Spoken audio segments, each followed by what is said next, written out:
Hello po sa ating lahat. Jomcar, posibleng hindi makakasama sa Boracay. So, ano nga ba yung dahilan? Yan po yung pag-uusapan po natin. Syempre, may ilalagay po tayong maikling video clip, na munting haka-haka daw po ito. Kaya patuloy po nating suportahan si Kalingap Rob Kuya Val at ang buong team Kalingap para sa ganon ay matupad ng mga beneficiaries ni Kalingap Rob ang kanilang mga pangarap para sa kanilang pamilya, para sa ganon ay makapagtapos din po sila sa kanilang pag-aaral at sa kursong ninanais po nilang makamit. So, ayun na nga po, sa nasagap natin munting haka-haka ng isang reactor ng Jomcar ay may posibilidad daw po na hindi makasama ang Jomcar sa Boracay dahil nga po daw sa, alam niyo na, so ngayon baka hindi makasama doon, sa Japan naman po sila pasok.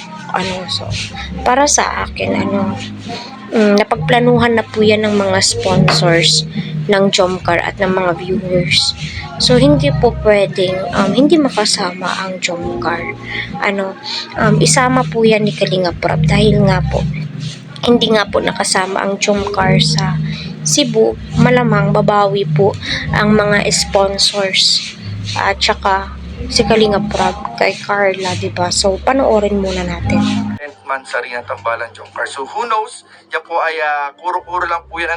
Siyempre, makakonfirm po natin yan mismo sa vlog po ni Kalingap Rob. At bukod po dyan mga Kalingap, sabi nga po ng ilang mga sponsors na kung sakali po na hindi talaga makasama ang Tambalan Jomcar sa Boracay ngayong October, ay paghahandaan na lang daw po mga Kalingap ang nalalapit pong first anniversary po ng Tambalan Jomcar sa October 18. Kaya abang-abang lang din po tayo mga Kalingap dahil tiyak po mga Kalingap, napakaraming pasabog po ang nag-aabang para sa Tambalan Jomcar at para po sa Tambalan Jomcar kay Jomar at Carla sa kanilang first anniversary, lalo po mga Kalingap, pinaghahandaan na po yan ngayon pa lang matagal na mga Kalingap, pinaghahandaan na po yan mga Kalingap ng lahat ng nagmamahal sa kanilang dalawa. So yun lamang po mga Kalingap, at patuloy po nating abangan at tutukan ang Tambalan Jomcar sa YouTube channel ni Kalingap Rob. At syempre huwag po natin kalimutang palaging suportahan ang buong Kalingap sa pangunan ni Kuya Val, Ate Edna, Kalingap Rob at lahat po ng kasama po namin sa K-Boys. And gusto ko rin po shoutout mga Kalingap ang lahat ng nagmamahal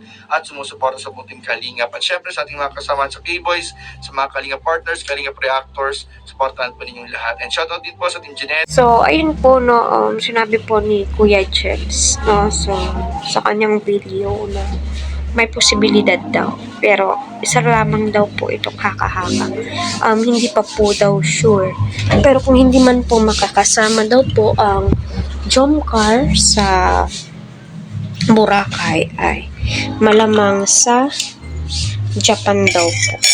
So para sa akin, mas mainam po talaga na isama ang Jomcar sa Boracay kasi grabe, ba't naman ganun kung hindi isasama, So yun, abang-abang po tayo.